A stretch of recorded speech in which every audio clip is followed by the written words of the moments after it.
ఇంకా ఏడాది కూడా నిండలేదు. అప్పుడే ఆ నవదంపతుల మధ్య ఓ ద్విచక్ర వాహనం చిచ్చురేపింది. సంగారెడ్డి జిల్లా కొండాపూర్ మండలంలో పచ్చని కాపురంలో కట్నం కల్లోలం సృష్టించింది. మామిడి తోటలో కౌలుకు ఉంటూ బతుకుతున్న ఆ ఇంట నెత్తురు పారింది. ద్విచక్ర వాహనం కొనివ్వలేదన్న కోపంతో కట్టుకున్న భార్యనే కడతీర్చాడు ఓ భర్త. ఆ క్షణికావేశం చల్లారాక చేసిన తప్పు తెలుసుకొని తీవ్రంగా భయపడిపోయాడు.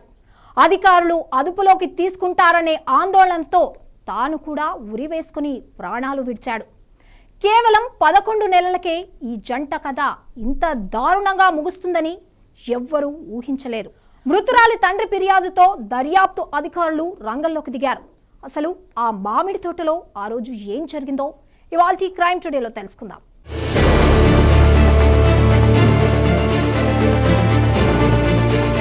సంగారెడ్డి జిల్లా కొండాపూర్ మండలం మారేపల్లి శివార్లోని రాంపూర్ తాండా రోడ్డు. ఇక్కడే ఓ మామిడి తోటను కౌలుకు తీసుకున్నాడు దాసరి అంజయ్య. నారాయణఖేడ్ మండలం సంజీరావుపేటకు చెందిన యాదమ్మతో 11 నెలల క్రితం అతనికి వివాహం జరిగింది. పెళ్ళైన కొత్తలో అంతా సాఫీగానే సాగింది.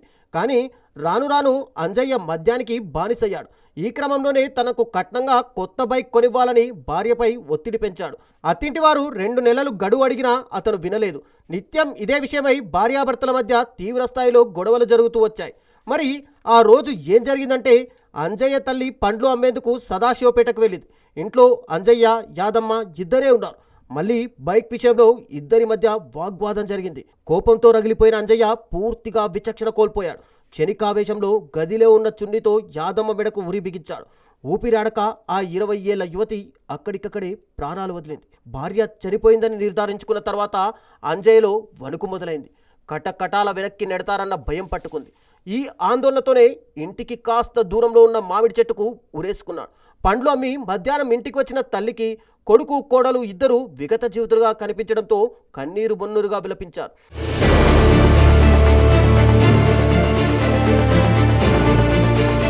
ఈ జంట మరణంతో మారేపల్లి గ్రామంలో తీవ్ర విషాదం అలుముకుంది.